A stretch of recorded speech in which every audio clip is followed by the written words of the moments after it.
Welcome to Bodega Bay Marina RV Park. This video is about how to set up my campsite. I'm sad to tell you that I did skip a couple steps. I backed up the RV, set on the brake, and leveled the RV. Now what I'm doing is, one of my checklists is I always double check. Even though my wife told me that I'm clear, I always double check to make sure there's no object. The slides are free of objects that may prevent it from opening. Slides are very fragile if there are objects that's preventing it from opening. So it can cause the slides to misalign, and it could be a costly bill to get it fixed. Now, of course, slides, the RV does comes with a safety mechanism. Okay, so it won't open unless the key is in the ignitions and the brake is on. So always make sure your key is inside. This RV comes with 3 slides, 2 slides in the back. Master bed sits on one, and the bunk bed and wardrobe is on the other. The main slides is in the living room. Okay, and that's the slide that I'm always worried about because it opens a lot bigger than the other 2. Now the other 2 are opposite of each other, even though they open just a small little crack. Because they're opposite, it does gives me a huge space in between. So my master bedroom will open up, and it'll open up to a huge master in the back. As you can see, that's my master bathroom in the back too as well. So if you guess it, this is a 2-bathroom RV. Now if you choose to open one slides at a time, it'll take quite a while. So every time I always open all 3 slides at the same time. And I'm always paranoid too, so I always double check my mirrors to make sure there are, it's free of any objects that could prevent the slides from opening. Of course, you could feel it if the slides hit any objects, but in this case, I always double check, triple check myself. And by doing so, I tend to forget the keys. So do need the keys to open up the compartment in order to hook up my RV. Going up the stairs is not my forte, so I will ask my daughter to just grab me the keys. That's the easiest way. So here I am. Of course, all the hookups are usually on the driver's side. They're almost never on the patio side, which is where your side door is located. So here I'm going back to the back. Now people tend to do it in different steps, but I usually like to do it in this order: the electricity first before I start touching the water lines and the sewer hose, because it's pretty much basic that electricity and water doesn't mix. So you always want to make sure that you have a dry hand when you're handling the electrical cords. Okay, this is the electrical compartment. Now you can see I have a 50 amp cord. Okay, the cord's huge and it's pretty heavy. So the unfortunate thing is it's that the cord's not on a wheel, so it's not easily reeled in and out. So you got to make sure that it's untangled. See right here, when it's tangled, my goodness, it's a lot of headache. So I would have to bring it back, make sure that it's untangled, because when you pull it out, it'd be really, really hard to pull it out. So I always make sure that it's untangled. And once you get that done, now when you take that cord to the fuse box, you want to make sure that the lever is on off.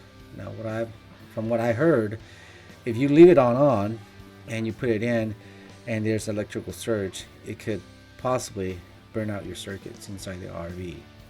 So I always turn it off, and then once I plug it in, then I turn it back on. Now inside the RV, each compartment, there's this black lid, and it basically shuts the lid and prevents any rodents or vermin from coming in.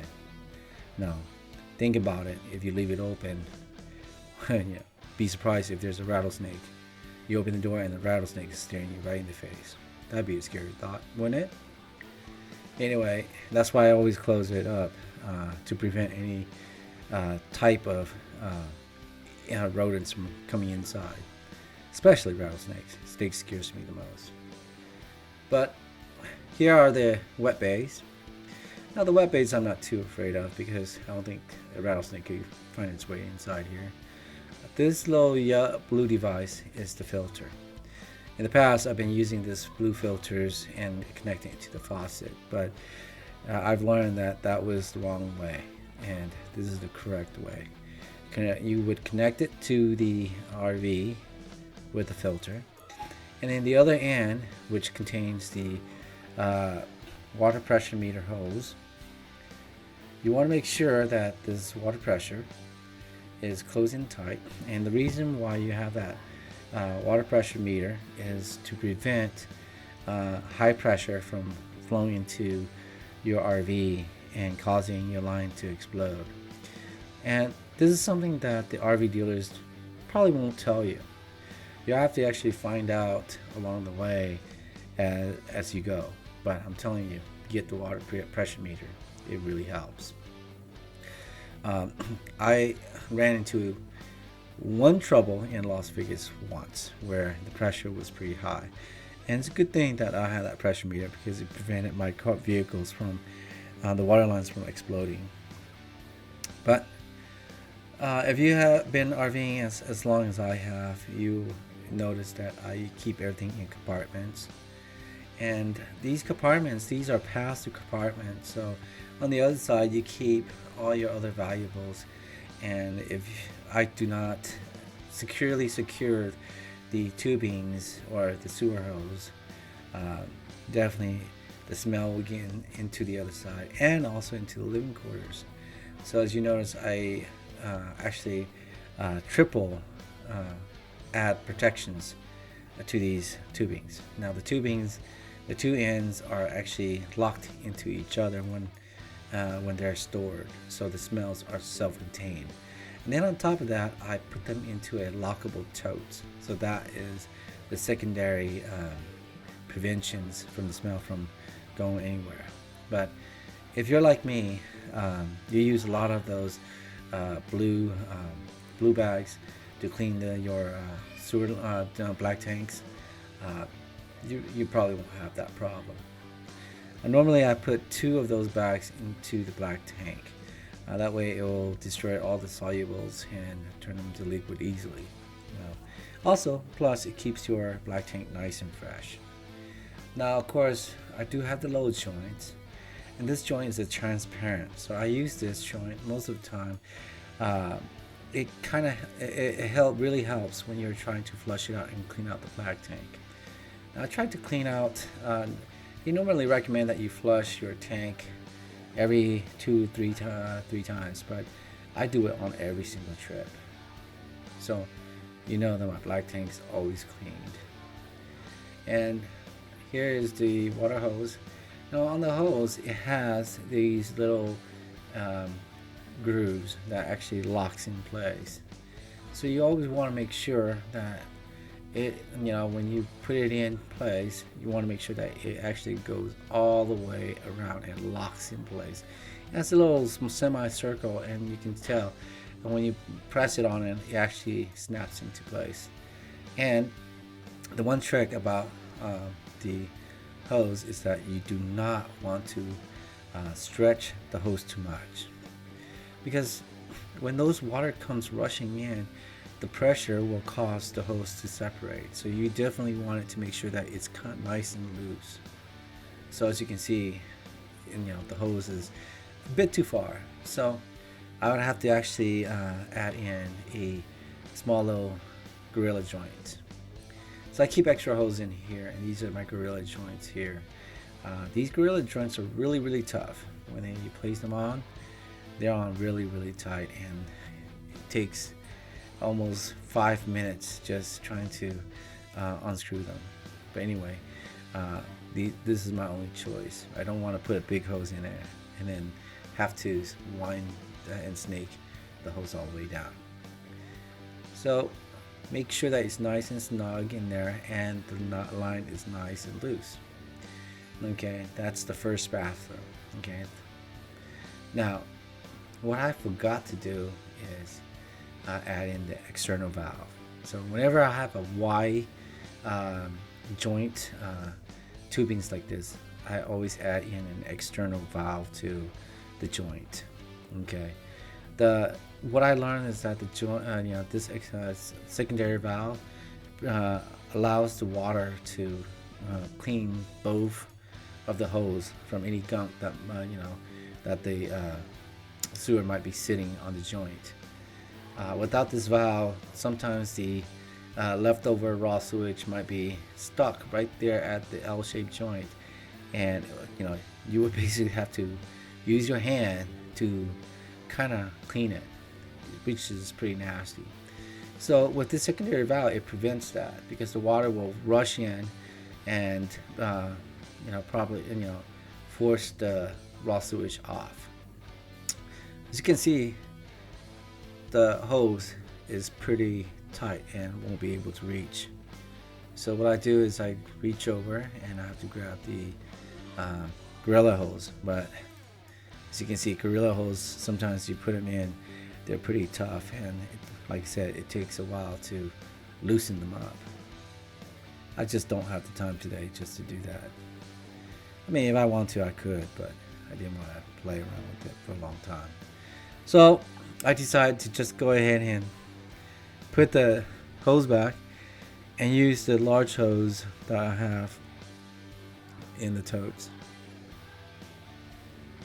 And of course, I always make sure that I seal it first before I go on to the next one.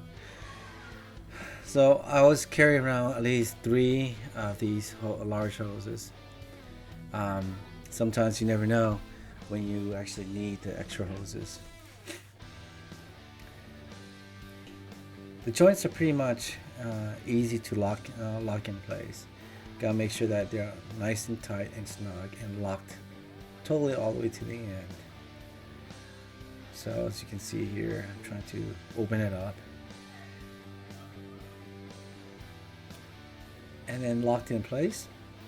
And once it's locked in place, what I normally do is I open the gray tank.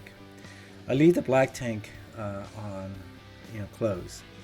So from what I've been told is that if you open up the black tank, the black tank doesn't usually get filled up very quickly.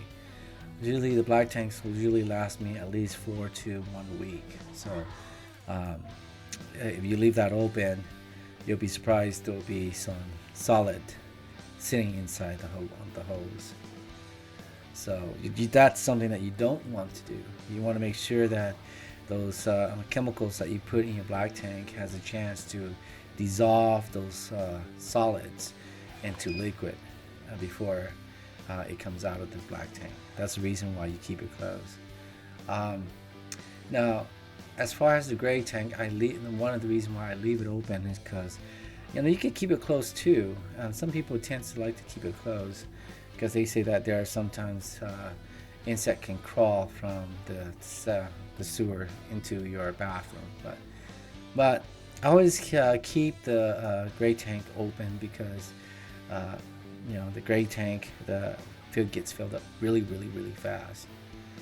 I know my girls, they love to take those 10-minute showers every morning. So I usually keep the gray tank wide open while I keep the black tank closed. I'm not too afraid of possible snakes or anything that might be crawling up from the septic tanks into the RV. That's something that I'm not least of my worries. So anyway, the black slinkies here that you see is basically helps with the flow of the water. So flow of the water from both the gray and the black tank.